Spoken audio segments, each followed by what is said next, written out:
जय श्री राम भक्तों स्वागत है आपका हमारा चैनल देववाणी में। भक्तों, आपको हमारी कथाएं कैसी लगती हैं हमें कमेंट करके ज़रूर बताएं। भक्तों, हमारी कथाओं को लाइक अधिक से अधिक करें, इन्हें शेयर करें और हमारे चैनल को अधिक से अधिक सब्सक्राइब करें। भक्तों, आपसे एक गुजारिश है, हमें इंस्टाग्राम पर फॉलो करें जिसका लिंक डिस्क्रिप्शन में दिया गया है। तो चलिए शुरू करते हैं आज की कथा। जय श्री राम भक्तों, सवालों की श्रृंखला में आप सबका स्वागत है। आज का प्रश्न है, इंद्र के पास जो वज्र है वह किसकी हड्डियों का बना हुआ है? अपने उत्तर कमेंट बॉक्स में अवश्य दें। चलिए कथा की ओर चलते हैं। आज की कथा है सोती हुई सुंदरी और राजकुमार। एक राजा था जो बहुत ही प्रजापालक, प्रतापी और दयालु था। उसकी तरह उसकी रानी भी बड़ी कल्याणी और दयालु थी, लेकिन उनके कोई संतान नहीं थी। कई वर्षों के बाद उनके यहाँ एक पुत्री का जन्म हुआ। राजा रानी की खुशी का कोई पारावार नहीं रहा। उन्होंने पूरे राज्य में दावत की और आज्ञा दे दी कि पूरे राज्य में किसी के यहाँ भी चूल्हा नहीं जलेगा, राजा के यहाँ ही भोजन होगा। पूरे राज्य को सजाया गया, खुशी का माहौल था। चारों तरफ खुशियां ही खुशियां फैली हुई थी। राजा ने प्रजाजनों, मंत्रीगणों, सभासदों के साथ साथ परिनगर की परियों को भी आमंत्रित किया था। आज बड़ा ही भव्य आयोजन किया गया था।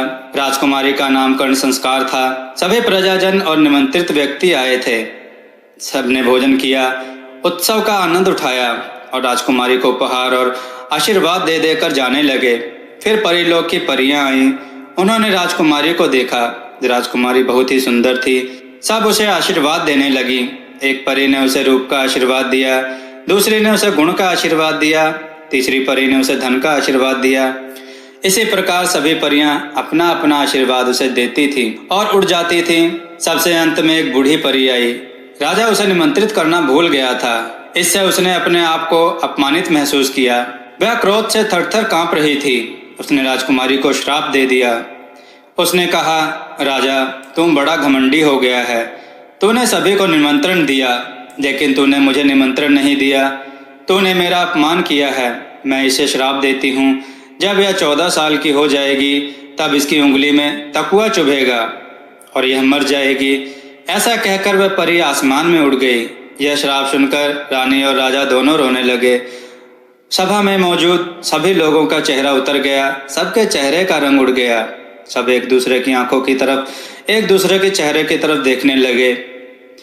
सब में खुसर फुसर होने लगी कि अब क्या होगा। पर अभी एक परी ने आशीर्वाद नहीं दिया था, वह बच गई थी। अब वह आगे आई। उसने कहा, मैं उस बूढ़ी परी के श्राप को समाप्त तो नहीं कर सकती, लेकिन उसका असर कम जरूर कर सकती हूँ। जब यह 14 साल की होगी और इसकी उंगली में तकुआ चुभेगा तो यह मरेगी नहीं, बल्कि 100 साल तक सोती रहेगी। उसके बाद एक राजकुमार आएगा। वह जैसे ही इसे छुएगा तो यह जाग जाएगी। जब यह सोएगी तो इसके साथ सभी लोग सो जाएंगे, जागेगी तो इसके साथ ही सभी लोग जाग जाएंगे। ऐसा कहकर वह भी उड़ गई। राजकुमारी का बड़े ही ध्यान से पालन पोषण होने लगा। धीरे धीरे राजकुमारी 14 साल की हो गई। राजा ने घोषणा कर दी कि पूरे राज्य में कहीं भी किसी के यहाँ चरखा नहीं होना चाहिए। राजा के आदेश का पालन हुआ। पूरे राज्य में कहीं भी कोई चरखा या तकली कुछ भी नहीं था। एक दिन राजकुमारी अपनी सहेलियों के साथ महल में घूमने के लिए निकली। घूमते घूमते कई मंजिलों को पार करते हुए सबसे ऊपरी बुर्ज पर पहुंची। वहां उसने देखा कि एक बुढ़िया बैठी चरखा कात रही है। यह वही परी थी जिसने श्राप दिया था। वह अपने श्राप को पूरा करने के लिए बुढ़िया का भेष बनाकर वहां चरखा लेकर बैठ गई थी। राजकुमारी उसके पास पहुंची और बोली, बूढ़ी अम्मा, यह तुम क्या कर रही हो? बुढ़िया बोली, मैं चरखा कात रही हूँ। राजकुमारी ने तो कभी चरखे का नाम भी नहीं सुना था। वह आश्चर्य से बोली, यह क्या होता है? क्या मुझे भी काटना सिखा दोगी? बुढ़िया बोली, हाँ हाँ, क्यों नहीं, आओ आओ। राजकुमारी जैसे ही उसके पास पहुंची, बुढ़िया ने उसकी उंगली में तकुआ चुभा दिया और वह हंसती ही वहां से उड़ गई। राजकुमारी के तकुआ लगते ही वह वहीं पर ही एक शैया पर गिर पड़ी और गिरते ही 100 वर्ष के लिए सो गई। उसके सोते ही सहेलियां भी सो गईं। पूरे महल में सभी लोग सो गए। अस्तबल में घोड़े सो गए। राजा रानी दरबार में बैठे बैठे सो गए। रसोई के नौकर ने गलती कर दी। रसोइया उसका कान मरोड़ने जा रहा था, उसका कान पकड़े पकड़े ही सो गया। दरबान दरवाजे पर पहरा देते देते ही सो गया। चिड़िया दीवार पर अपने पंखों में सिर छुपाए बैठी थी, वह वैसे ही सो गई। पूरा महल ही एक ऐसी नींद में सो गया था जो 100 साल बाद टूटेगी। धीरे धीरे समय गुजरने लगा। अब उस महल का सोती सुंदरी का महल नाम पड़ गया था। महल के चारों तरफ झाड़ झंखाड़ उगने लगे। समय गुजरने के साथ महल जंगल से ढक गया था। लोग अब उस महल को भूलने लगे थे। दिन में भी उसके तरफ जाने से डरते थे। जो लोग उस जमाने के थे वे धीरे धीरे समाप्त हो गए। एक आध बड़े बूढ़े पुराने लोग बचे थे जो उस महल की कहानी जानते थे। एक दिन एक राजकुमार शिकार खेलते हुए रास्ता भटक कर उधर आ निकला। उसने जंगल से ढके दूर से चमकते हुए उस महल के बुर्ज को देखा। उसने दूर बसे गांव के बड़े बूढ़ों से पूछा तो उन्होंने बताया कि इस महल में एक राजकुमारी सो रही है। राजकुमार झाड़ झंखाड़ और पेड़ की डालियों को अपनी तलवार से काटता और रास्ता बनाता हुआ आगे बढ़ा तो उसे देखकर आश्चर्य हुआ कि यह तो वही महल है जिसे वह बार बार अपने सपने में देखता था। जब वह महल में पहुंचा तो उसने देखा वहां सभी दरबारी सो रहे हैं। महल के फाटक खुले हुए हैं। वह अंदर आ गया।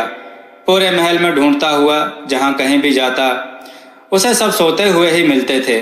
वह चलता चलता महल के सभी मंजिलों को पार करता हुआ सबसे ऊपरी बुर्ज पर पहुंचा तो वहां देखा कि एक सुंदरी सो रही है। उसने यह देखने के लिए कि वह जिंदा है या मृत, जैसे ही उसके माथे पर हाथ रखा वह चौंक कर उठ बैठी। उसकी सहेलियां भी उठ गईं। उसके उठकर बैठते ही सभी लोग जाग गए। राजा रानी चौंक कर जागे और दरबार में अपना फैसला करने लगे। चिड़िया जो सिर छुपाए बैठी हुई थी वह जागकर फुर्र से उड़ गई। रसोइये ने नौकर का कान उमेट दिया। वह रोने लगा। दरबान पहरा देने लगे। घोड़े अस्तबल में हिनहिनाने लगे। राजकुमार और राजकुमारी ऊपर से नीचे उतरकर दरबार में आए और राजा रानी को प्रणाम किया। राजा रानी इतने सुंदर राजकुमार को देखकर बहुत ही प्रसन्न हुए। उन्होंने राजकुमारी का उससे विवाह कर दिया। अब पुनः उस महल में खुशियां छा गई थी। राजा ने सभी मंत्रियों को बुलाकर फिर से उस राज्य की सभी व्यवस्था पुनः बहाल कर दी और सब खुशी खुशी रहने लगे। भक्तों, आपको ये कथाएं कैसी लगी? अपने विचार और सुझाव कमेंट में जरूर दें। हमारे कथाओं को अधिक से अधिक लाइक करें। हमारे चैनल को सब्सक्राइब करना ना भूलें। कथाओं को शेयर जरूर करें भक्तों, इससे सभी को शिक्षा मिलेगी। भक्तों, हमने devbani.com नामक वेबसाइट बनाई है जिस पर हमने कथा, कहानियाँ, मंत्र, आरती इत्यादि लिखित में डाले हैं। आप उस पर जाएं, उन्हें एक बार पढ़ के देखें और अपने विचार जरूर दें। जय श्री राम भक्तों।